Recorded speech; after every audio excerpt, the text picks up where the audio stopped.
Саламатсыздарбы, урматтуу телекөрүүчүлөр, түз эфирде маанилүү маек, студияда мен Мурат Шолокеев. Ал эми бүгүнкү биздин темабыз 2021 жылдын 28 ноябрда Кыргыз Республикасынын Жогорку Кеңешине шайлоого, депутаттарды шайлоого багытталмакчы. Ал жөнүндө кеңирээк маалымат алуу үчүн атайын студиябызга биз кадырлуу конокту чакырганбыз. Уруксат берсеңиздер сиздерди тааныштырып өтөйүн. Жылкыбаев Узарбек Казиевич, Борбордук шайлоо комиссиясынын мүчөсү, жумушчу топтун жетекчиси. Урматтуу Узарбек Казиевич, студиясына кош келиптириз. Саламатсызбы? Саламатчылык. Эскертип өтөйүн, түз эфирдебиз. Эгерде айтылып жаткан ушу шайлоо боюнча суроолоруңуздар, пикирлериңиздер, ойлоруңуздар болсо, анда 67 01 91 сандарын терип түз байланышка чыксаңыздар болот. Ал эми менин биринчи эле суроом, урматтуу Узарбек мырза, бүгүнкү күндө ошол шайлоого партиялык тизме жана ошондой эле бир мандаттык өзүн өзү көрсөткөн кандидаттардын канчасы аттанып атат? Башында 21 партия өзлөрүнүн каалоосун берген, ушу катышуу боюнча. Эң башы 75 партиядан башталган, андан биз 21 каттаганбыз. 21 партиядан бүгүнкү күндө 1015 талапкер кетип баратат да.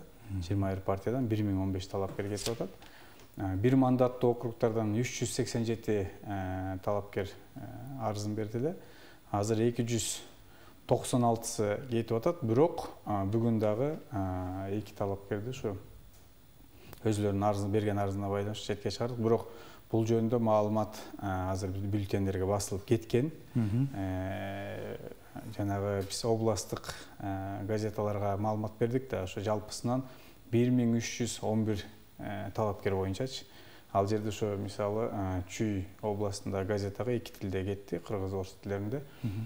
Чүй областында 6 округдан чыккан талапкерлер жөнүндө аты жөнү, туулган жылы, анан кыскача программасы жөнүндө маалыматтар кетет. Андан кийин ошол ар бир партиянын программасы, ана жанагы тизмедеги талапкерлери жөнүндө маалымат кетип атат да. Ал эми газеталар уже кетип калды, тарады. Буюрса ошо шайлоочулар шайлоо комиссияларында, жанагы калктык тейлөө борборлорунда ошол газеталар бекер таратылат. Алып, өздөрү окуп, ар бир партиянын программасын, анын ичинде талапкер жөнүндө маалыматты, ошондой эле бир мандаттуу округтар боюнча талапкерлерди окуп чыкса болот, таанышып алып, шашпай тандоосун кылса болот. Рахмат Узарбек мырза. Ал жөнүндө да бюллетень жөнүндө сүйлөшөбүз. Ушулардан тактоочу суроо, сиздин сөзүңүздү улай эле айтып өтүңүз. Мынакей бүгүнкү күндө 296 да 2 алыптыр да талапкерлер. Өзүн өзү көрсөткөн бир мандаттуу округтардан. Алардын демек бюллетенде аты жазылып калабы? Же болсо чийлеби? Чийлегенге жетишпей калды да.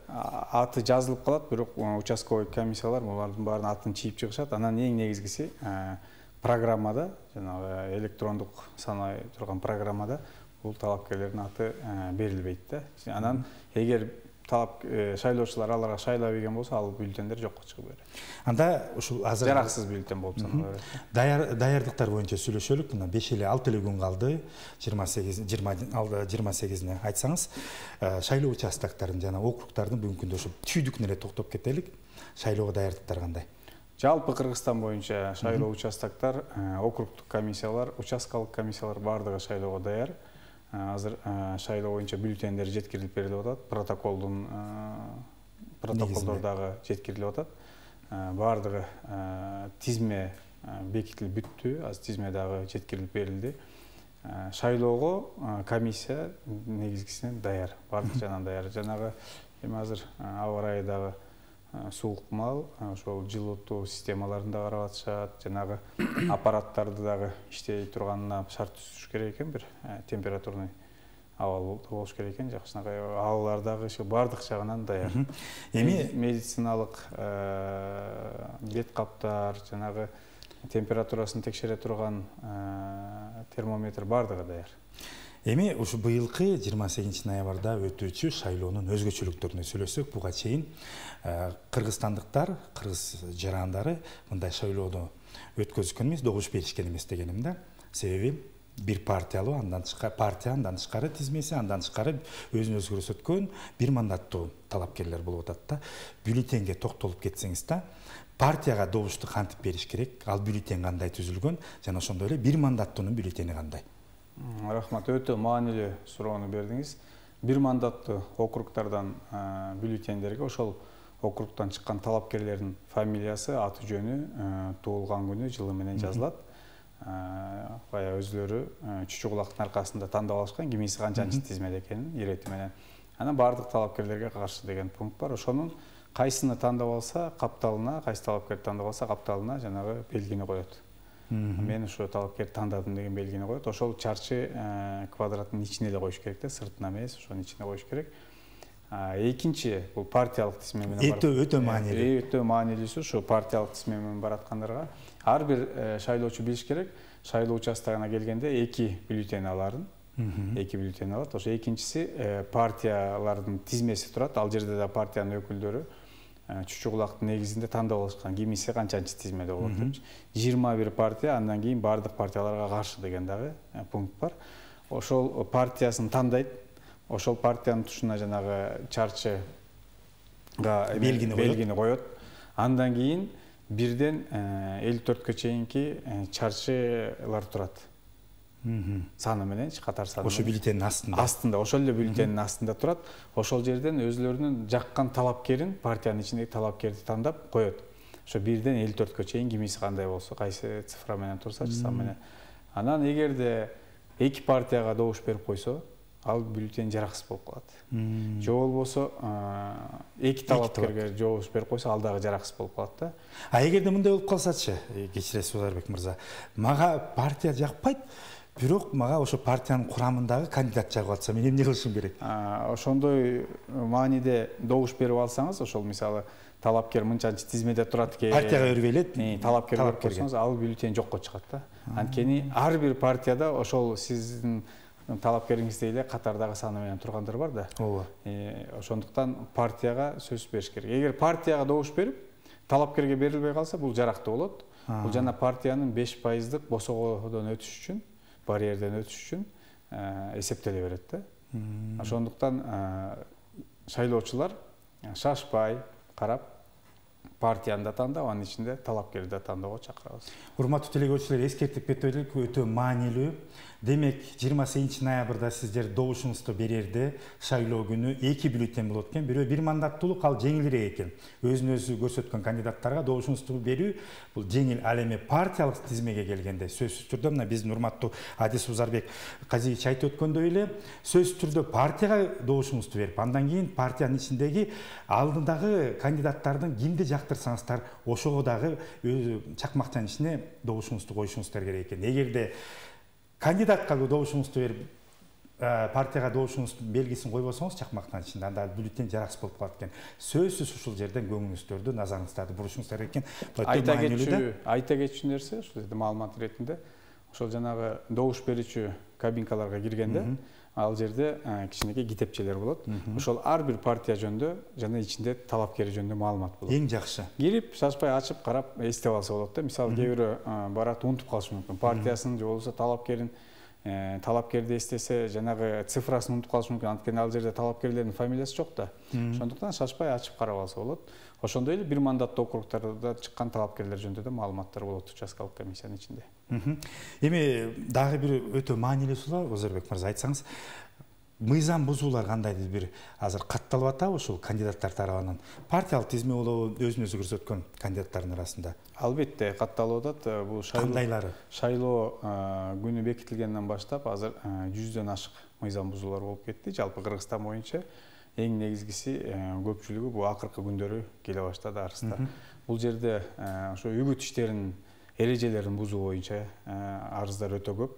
Андан тышкары шайлоочулардын добушун сатып алууга аракет кылуу боюнча, административдик ресурсту пайдалануу боюнча, андан башка дагы арыздар бар. Өзүнүн шайлоого болгон укугун ишке ашыруу боюнча, же болбосо бир партияны шайлоодон четтетүү боюнча, же талапкерлерди каралоолор, негизсиз. Же болбосо кээ бирөө негиздүү деле бар, же кээ бир талапкерлерди ушундай мыйзамдарды бузганына байланыштуу шайлоодон четтетүү боюнча деген суроо талаптар менен арыздар да келип түшүп атат. Бүгүн дагы мына азыр сиздердин студияга келердин алдында ушундай арыздарды карап атабыз.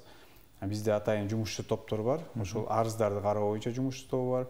Жана сиз айтып кеттиңиз, мен жөнүндө жумушчу топтун жетекчиси деп, мен ушул үгүт иштерин көзөмөлдөө, мониторинг кылуу жана шайлоочуларга маалымат жеткизүү боюнча атайын жумушчу топ бар. Ошону жетектейбиз. Ал жерде да күнүгө ошо отурум болот. 2 күндө бир отурум болуп турат. Келген маалыматтарды алып, же болбосо жанагы социалдык түйүндөрдөн Facebook, Instagramдарга чыгып аткан, YouTubeга чыгып аткан кээ бир маалыматтарды бизге жиберип турушат, же болбосо биздин өзүбүздүн специалисттер карап, ошону мониторинг кылып да турушат да. Аларды да эгер мыйзам бузуу болсо, биз ага дагы көңүл буруп карайбыз. Андан тышкары координациялык топ бар, ыкчам чара көрүү тобу.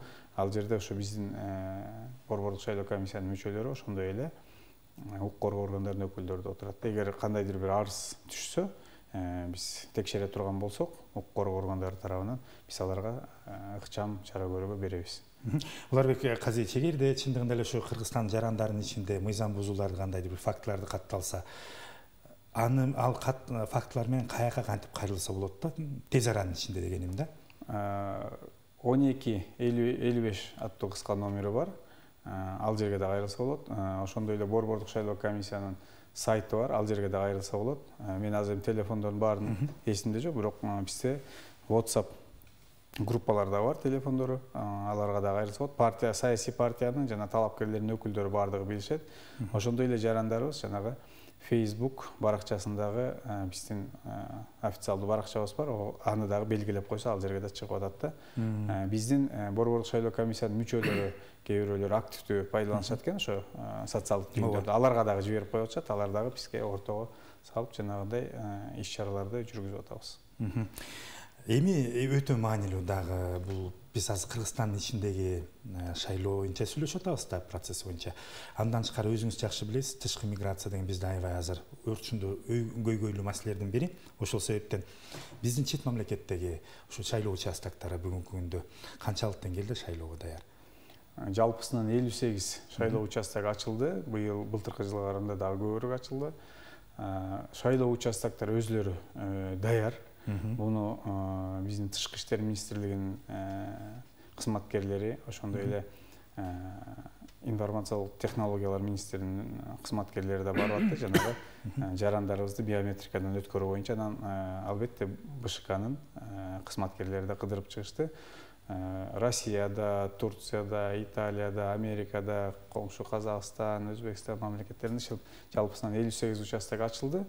Бул жерде эми ошол консулдук учетко турган биздин жарандар добуш бергенге мүмкүнчүлүгү бар. Тизмелери такталдыбы ошо? Тизмелери такталып, шайлоо башталып аткан убакта билесиздер 68 миңдин тегерегинде болчу. Азыр 80 миңге жакын жарандар, Кыргызстан жарандары, шайлоочулар катталды. Тизмеге кирди да. Бул жанагы бир мандаттуу округдарга добуш бере албайт. Ошону кененирээк маалымат берип кетсеңиз. Дегенде ал жерде округ жок да, округ болгон жок. Алар ошол округда жашагандар эле шайлай алат да. Булар биздин жанагы бир единый округ дейбиз. Жалпы округ партиялык тизме менен бараткан талапкерлерге добуш бергенге мүмкүнчүлүгү бар. Бир гана партиялык тизме менен бараткан. Чет өлкөдө ошо бир эле бюллетень берилет да, чет өлкөдө бир эле бюллетень берилет. Ошол партиялык тизме менен бараткан партияларга жана анын ичиндеги талапкерлерге добуш бере алышат. Эң маанилүүсү, баарыбыз жакшы билесиңиз, Орусияда Кыргызстан жарандары өтө көп бүгүнкү күндө баягы иштеп миграцияда тышкы жүргөндөр да Россиянын кайсы аймактарында негизи катталды да. Себеби бул биздин программа YouTubeга да чыгат. Биздин көрөрмандар ошо чет мамлекеттен да көрүүсө маалымат алып алсын да. Москва шаарында, Санкт-Петербург шаарында, Екатеринбург шаарында, Тюменде болду, Хабаровскийде, Краснодарда, Казань шаарында, ушу көп шаарларда, көбүнчөсү ушу Россияда болду да. Россияда болду. Анткени биз жанагы биздин кызматкерлер кызматтык иш сапарга барып атканда мен карап аттым, кайсы жерлерге кетип аткандарын. Ошо бардык жерлерге барып келди. Эми биз өз тарабыбыздан болушунча шарт түзүп берип атабыз. Эми кезек шайлоочуларда. Ошол жерде иштеген шайлоочуларыбыз, жашаган шайлоочуларыбыз ошол күнү келип, өздөрүнүн шайлоо болгон укугун ишке ашырганга мүмкүнчүлүк түзүп бердик.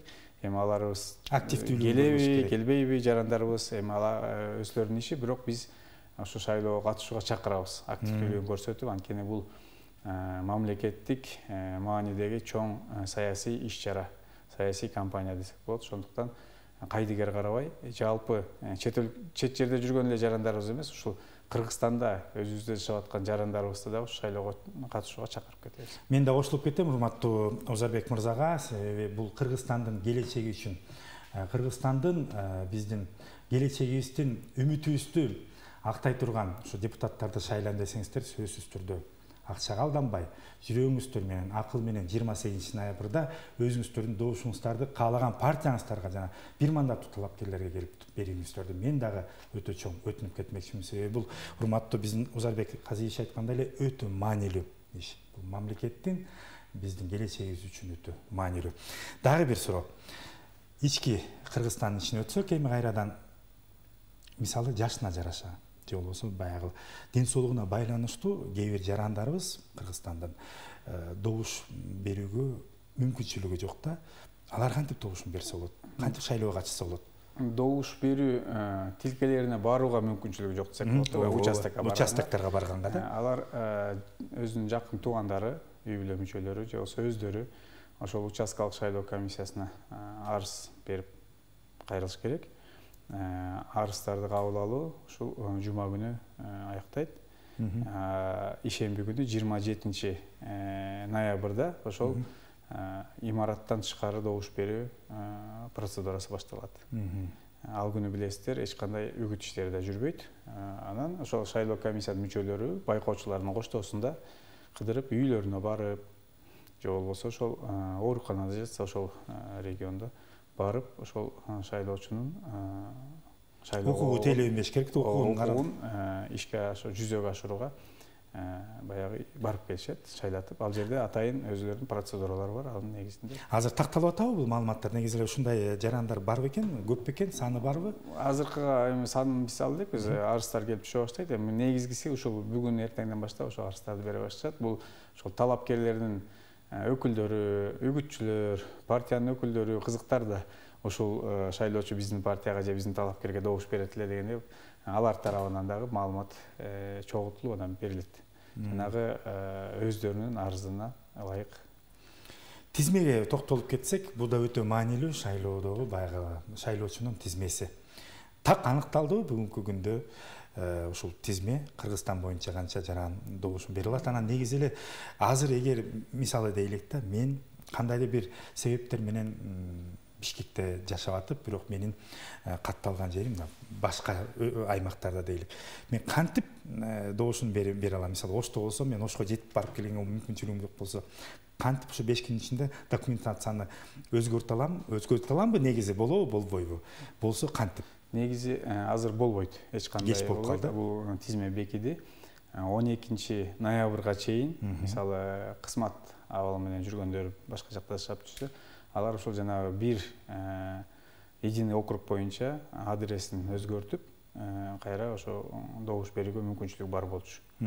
Ал партиялык тизмелер менен эле.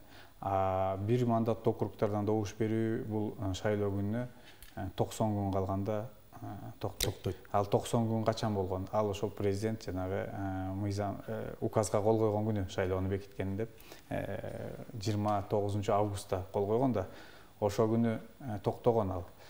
Бул мыйзамда так жазылып турат. Ошол аймактын ошол тургундары, туруктуу тургундары ошол бир мандаттуу округдан добуш бере алат депчи.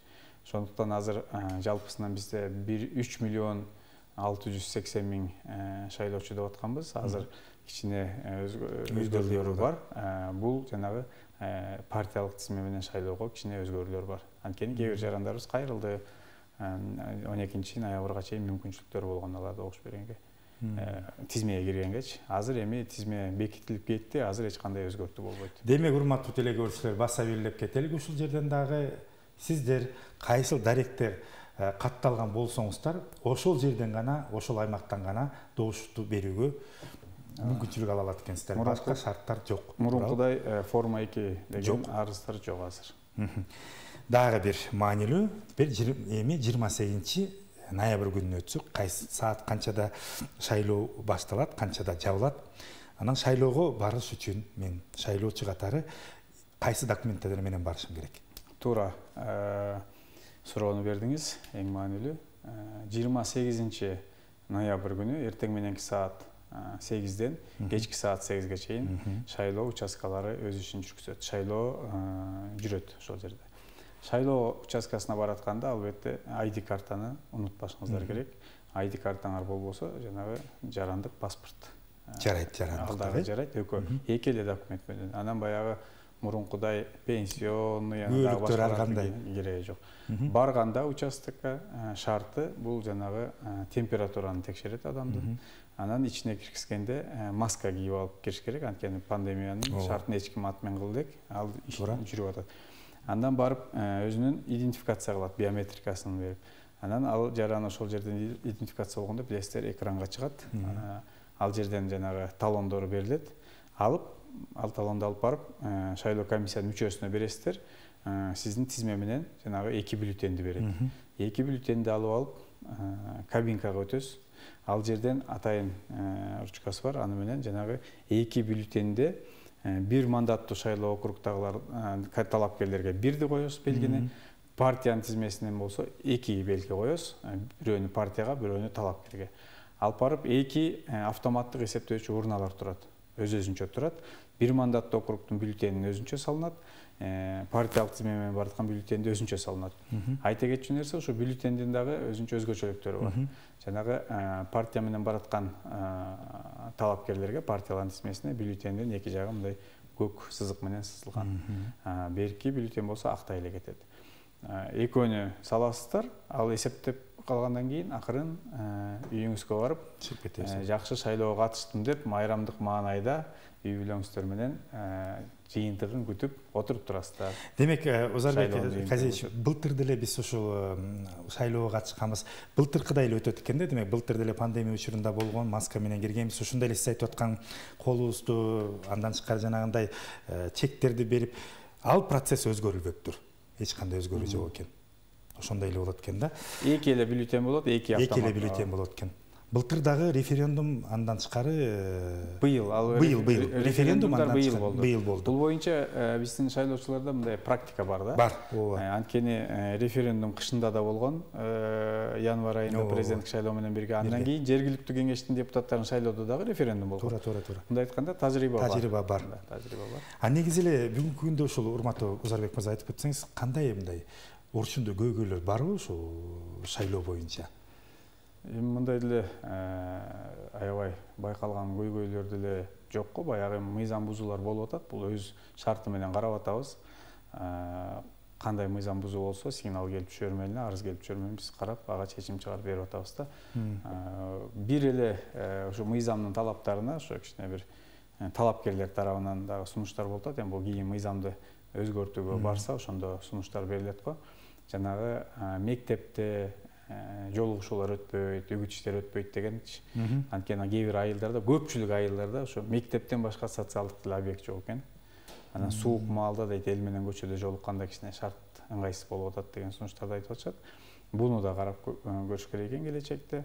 Ошондой эле жанагы кээ бир жерлерде 100 метр ошо мектеп, мечит, бала бакча, больницалардан, ооруканалардан алыс болуш керек деп атпайбы, үгүт иштери жүргөн, жанагы баннерлер илип турган.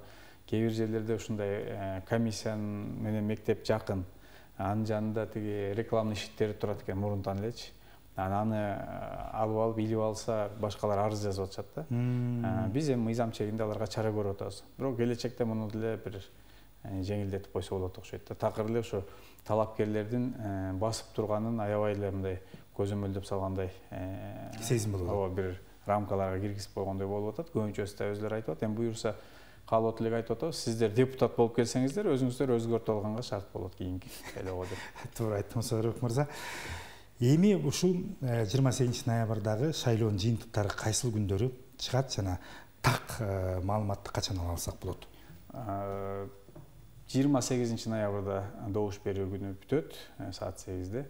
Бизде Борбордук шайлоо комиссиясында 18 декабрга чейин убактыбыз бар, 20 күн убактыбыз бар. Ошонун ичинде мүмкүн бир жумадан кийин такталып калат, мүмкүн 15 күндөн кийин такталып калат, бирок эң акыркы убактыбыз, мөөнөтүбүз 18 декабрга чейин биз жыйынтык чыгарышыбыз керек. Ушул шайлоонун жыйынтыгын чыгарып бекитип беребиз. Эми ал азыр жанагы саноо дагы кичине бир шарт жаратып атпайбы? Мисалы автоматика санап берет. Ошол эле убакта бат эле чыгат анык. Бирок баягы кол менен эсептөө бар да. Кол менен эсептөөдө кичине участкалык комиссияларга бир жумуш берип коюп атат дагы, кошумча иш десек болот. Ал комиссиялар санап келгенден кийин анан округдук комиссиялар өзлөрүнүн дагы протоколдорун бекитип, ошол округдагы шайлоонун жыйынтыгын чыгарыш керек. аларга дагы бир кичине иш болот. Ошондуктан мында мүмкүн убакыт талап калат. Бирок ошол жанагы 20 күндүн ичинде биз баарын буюрса бекитип беребиз. Биздин убактыбыз акырындап соңуна келип жетти. Мен да суроолорум ушу менен аяктады. Урматтуу Озарбек Казиевич, сизге эркин микрофон берейин. Бизди көрүп аткан жалпы теле көрүүчүлөргө жана ошондой эле биз балким айтпай кеткен дагы бир маалыматтар бардыр. Кайрылып кетсеңиз болот. Кечирим сурайм. Эми жалпы кыргызстандыктарга, анын ичинде Чүй областынын тургундарына, шайлоочуларга кайрыларым. 28 ноябрда шайлоого барыңыздар. Каалаган талапкерди, каалаган партияны тандап, өзүңүздөрдүн добушуңуздарды бериңиздер.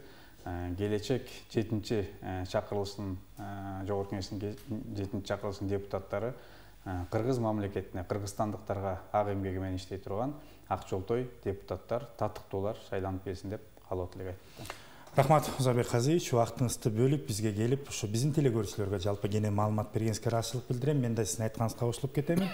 Урматтуу теле көрүүчүлөр, мен да жалпыңыздарды 28 ноябрда шайлоого келип, өз каалаган кандидаттарыңыздарга добушуңуздарды берүүгө чакырып кетмекчимин.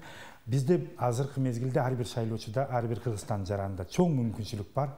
Буга чейин болуп көрбөгөндөй, себеби биз өзүбүз каалаган бир мандаттуу, өзүн өзү көргөзгөн талапкер депутатты да шайлоого, андан тышкары партиянын ичиндеги, тизмедеги биз каалаган ошол адамга жана ошондой эле биз каалаган партияга дагы шайлоону жүргүзүүгө, добушубузду берүүгө мүмкүнчүлүк алып атабыз. Колдонуп калыңыздар, баарыңыздарга ден соолук каалаймын, амандыкта, сак саламатта болуңуздар.